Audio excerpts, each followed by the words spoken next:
제가 초등학교 때 왜 주도하는 친구들이 왜 쟤랑 놀지 말라고까지 하면서 나를 분리를 시켰을까요? 머리를 싹둑 자르고요. 남자처럼 행동하기 시작을 했어요. 안녕하세요, 설탕이들 백설완영입니다. 네, 오늘의 꿀터뷰는요, 포스 있는 여자, 주도적인 삶을 사시는 다이아마인드 대표 신은영님 모셨습니다. 반갑습니다. 안녕하세요. 안녕하세요. 제가 오늘 처음 뵙지만 딱 뵙자마자 아우라가 확실히 장난이 아니세요. 이렇게 첫인상부터 포스가 남다르신데 어릴 때부터 네. 날 때부터 핵 인싸로 태어나서 살아오신 건지 나이가 좀 있어가지고요. 핵 인싸 오라가되신가요? 아니, 우리 때는 뭐 인싸 이런 개념은 없어. 국민학교 세대예요. 그때는 뭐 왕따라는 단어도 없던 아주 옛날인데 내가 열심히 하지만 나의 열심인 모습이 네. 교우관계에서 누군가한테는 그렇게만 비춰지는 게 아니구나. 그리고 저도 모르게 제가 사람들과 관계할 때 부족하고 실선한 면이 있구나를 깨우친 국민학교 시절을 보내서 저한테는 오히려 성장할 수 있는 기회였다고 생각합니다. 그러면은 반이 바뀔 때마다 올해는 아니겠지, 올해는 아니겠지. 맞아요. 그러고 싶은데 세 번밖에 없어. 아, 진짜요?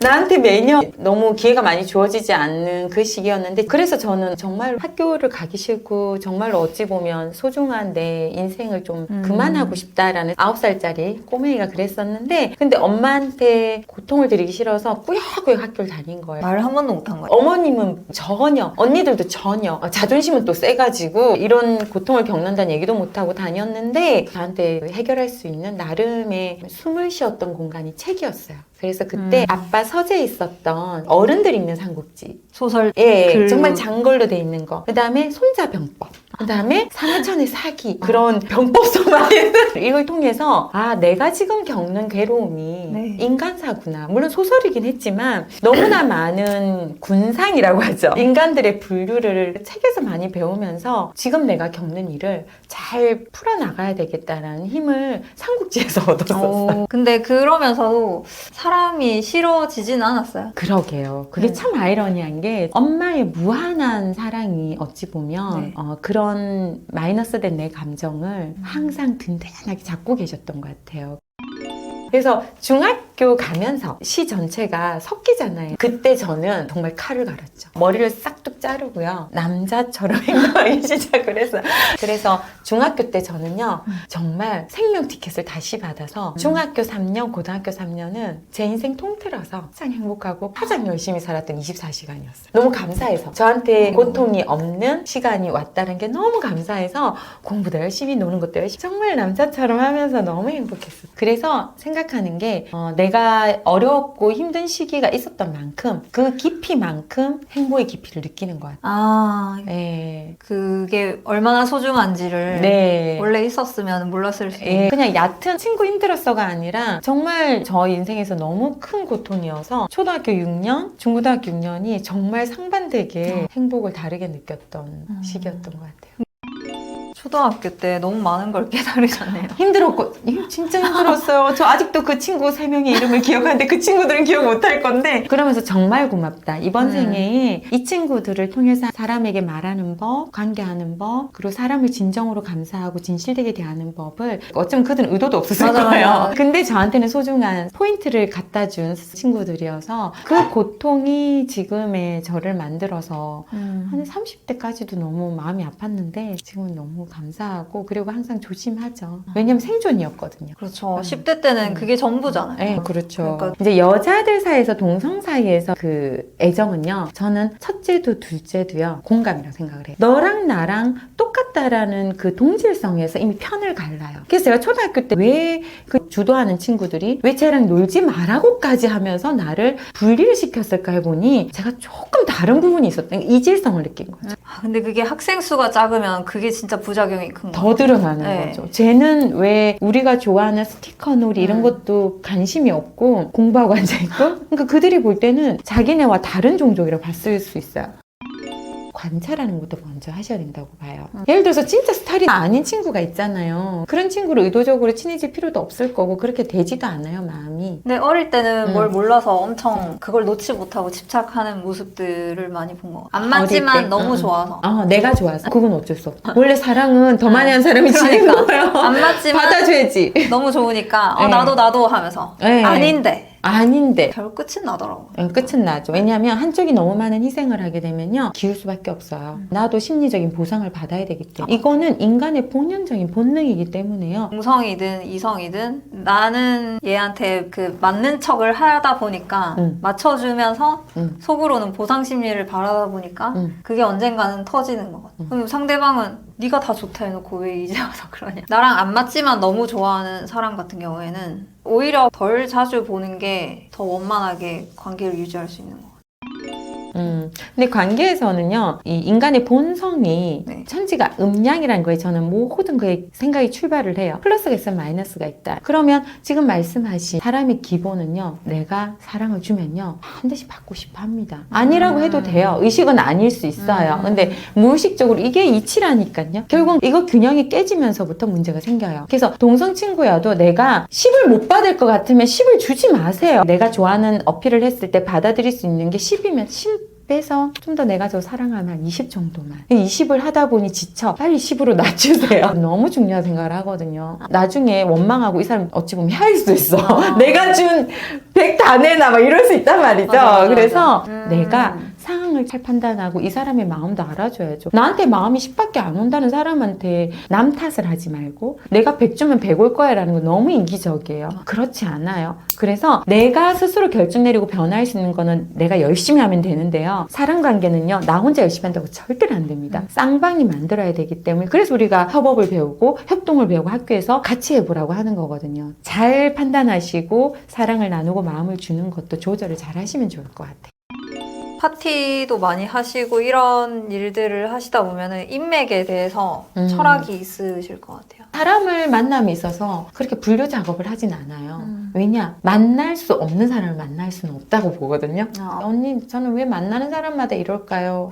누구 때문일까요? 이게 이제 탓을 하는 게 아니라 그런 사람을 다 만나고 배우고 깨닫고 나면 그런 사람이 오래도 못 와요. 쉽게 말하면 내가 향기를 뿜어내니까 그 향기를 좋아하는 사람만 오는 거예요. 도서관에 가면서 나이트클럽 복장으로 가는 거 누구도 못한다. 쉽지 않다. 나이트클럽 가서 도서관 복장으로 가면 거기서 인기가 없는 거예요. 네. 그 장소에 맞는 분위기와 내 성격을 가지고 있어야 되는 거예요. 그러면 내 앞에 A라는 사람이 나타난 거는 그 A가 좋아할 게 나한테 있던지 내가 A를 통해서 배워야 될 게 있어서 올 사람이 온다예요. 저는 우선 말을 예쁘게 하지 않는 사람을 체질적으로 싫어해요. 그래서 이 말하는 법을 배우는 게 인생에서 다 배우고 가는 거일 수 있겠다 생각까지 돼요. 그래서 저 큰아이한테, 작은아이한테 항상 인간이 동물과 다른 건 말밖에 없다. 언어밖에 없다. 나중에 남자친구를 만날 때 가장 첫 번째 기준은 말을 잘 하는 사람이어야 된다. 마음 필요합니다. 근데 저는 말이 우선. 물론 외면의 이미지와 내면의 이미지는 항상 동시에 움직이기 때문에 제가 이미지 컨설팅도 그렇게 해드리거든요. 근데 우리가 먼저 체킹을 하고 감지를 하는 건 말과 행동과 외면이에요. 그래서 말, 행동, 외면 이미지가 먼저기 때문에 더 중요하게 생각을 할 뿐이에요. 그래서 말 잘하는 배우자 만나십시오. 그러니까 처녀 때는 그런 얘기를 친구들끼리 안 했는데 유부녀 친구들이 그런 말을 많이 하더라고요. 남자가 말을 예쁘게 해야 된다. 맞아요. 제가 지금 말을 잘해야 된다라는 건 정말 물같이 천상유수처럼 말을 잘하는 사람을 얘기하는 게 맞아. 아니에요. 말이 존재해야 될 때와 존재하지 않을 때 체킹을 할 수 있는 현명함을 갖춘 사람을 만나라는 거죠. 사과의 시기를 놓치면요 정말 소중한 사람을 평생 잃어버릴 수도 있어요. 사랑해, 미안해, 고마워 이거 세 개를 잘하는 사람. 전 사실 무자식이 상팔자라는 그 우리나라의 속담을 정말 진리라고 생각합니다. 왜냐? 네. 자식을 낳아서 네. 겪을 수많은 일들을 안 겪어도 될 사람이라 생각해요. 그 정도로 이미 갖췄으니까 자식이 나의 거울이라는 거는 저는 명확하다고 봐요. 나를 똑같다가 아니라 나를 돌아볼 수 있게 하는 장치예요. 다 따라해요. 네, 너무 똑같이 따라해가지고 완벽주의가 되는 것 같아요. 그래서 그 자녀들의 성장 과정을 보면서 결국은 제가 수련이 되고 제가 깨달아지고 제가 제 행동을 수정하게 되더라고요. 그래서 어찌 보면 스승이죠. 아이들을 통해서 제가 배우고 있는 거니까. 그래서 출산의 선택을 했으면 또 그 속에서 내가 내 삶을 좀 더 풍요롭게 할 수 있는 거 있고요. 물론 또 출산 안 하고 많은 분들은 우리가 애 보느라고 못 겪는 걸 경험하지 못하는 것도 얼마나 자유롭게 하세요? 부럽습니다. 또 그럴 때는. 그러니까 서로가 가진 거, 안 가진 거에 대한 분류가 아니라 다른 인생을 선택한 것 뿐이지 않을까 싶어요. 그리고 지금 출산 쉬운 거 아닌 것 같아요. 너무 돈이 많이 들고 그리고 세상에 재미난 게 또 너무 많아서 또 그런 데 관심 있으신 분들은 출산이 부담스러울 수 있죠. 네, 확실히 저도 공대 다니면서 군대 갔다 오는 남자애들 많이 보잖아요. 그러면은 군대 갔다 오고 나서 남자애들이 정말 많이 바뀌는데 여자애들은 그럴 기회가 출산인 것 같아요. 그거 아세요? 군대 갔다 온 사람은 자기 군대 이야기를 천하의 영웅담처럼 얘기하잖아요. 그러니까. 제가 출산한 수많은 여자분들 만나면서 느낀 건 똑같은 출산 스토리가 하나도 없으면 그 한 분 한 분이 자기 출산은 이 역사의 영웅담이에요. 맞죠. 너무 큰일이니까. 그래서 출산 스토리를 얘기할 때 그 여자분들의 눈빛은요. 어느 누구도 나의 이야기는 건드릴 수 없다. 맞아, 군대 얘기처럼. 네가 감히 네 얘기와 나를 비교하니. 근데 그만큼 생각이 좀 많이 바뀌는 일이더라고요. 네, 맞습니다. 남자애들 군대에서 일단 여자를 보는 눈이 이상형이 바뀌어서 나오거든요. 근데 여자애들도 아기를 낳으면서 좀 커리어에 대해서도 생각을 많이 하는 것 같아요. 맞아요. 경력 단절에 대해 진짜 얘기를 하고 싶은 게 그 네. 단어 자체도 저는 사실 좋아하지 않아요. 저도 이제 전업적으로 했었던 게 한 몇 년 있긴 한데 그러니까 그 시간 동안 뇌를 입체적으로 쓰지 않나요? 엄청 입체적이죠. 아기 키우면서 머리를 진짜 많이 써야 되거든요. 지금 우리 엄마들이 아기 키우면서 1년 이상 머리를 많이 쓰면서 그때 이제 정말 자기가 해야 될 일, 할 수 있는 일, 그 커리어에 대해서 정말 진지하게 생각할 수 있는 기회인 것 같아요. 어릴 때는 진짜 철이 없고 그리고 그냥 사회가 원하는 걸 했지. 그러니까 아기 낳고 나면은 내가 언제 죽을지 모르겠다 이러면서 좀 정말 자기를 찾는 기회니까 근데 너무 사회적인 인식이 자기를 잃어버리는 일이라고 생각을 하는 것 같아요. 아기를 낳는 거. 정말 그렇지 않아요. 엄마의 역할이 너무 중요해요. 네. 저도 이번에 책을 쓰면서도 내 딸이 커서 이런 생각이 들 때 이걸 교본으로 삼으면 좋겠다. 딸의 롤모델이 되고 싶다는 목표가 있기 때문에 끝까지 마무리를 했던 것 같고요. 저는 참 다른 거보다도 사람이 살아가는 데 있어서 가장 행복이라는 걸 자꾸 찾아다니지만 내 앞에 있는 사람과 나누는 관계에서는 그 시간의 교감이 전 다라고 생각을 합니다. 그래서 내 눈앞에 있는 사람, 그 사람만 온전히 그 우주에만 집중하는 시간을 좀 가져보면 이 한 우주가 온 거잖아요, 나한테. 오로지 이 사람만이 지금의 나한테 둘러싼 모든 우주다.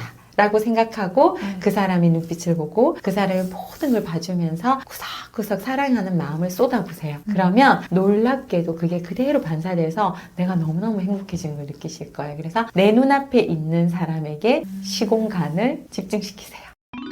네, 오늘 정말 길게 시간 내주신 다이아 마인드 대표님, 포스 언니, 신은영 대표님 정말 감사드리고요. 다음에 또 재밌는 꿀터뷰 시간 가졌으면 좋겠습니다. 너무 즐거웠어요. 네, 다음에 더 재밌는 인터뷰를 가지고 돌아오도록 하겠습니다. 그때까지 모두들 안녕. 안녕. 윙크 하셔야 돼요. 감사한데. 감사합니다. 감사합니다.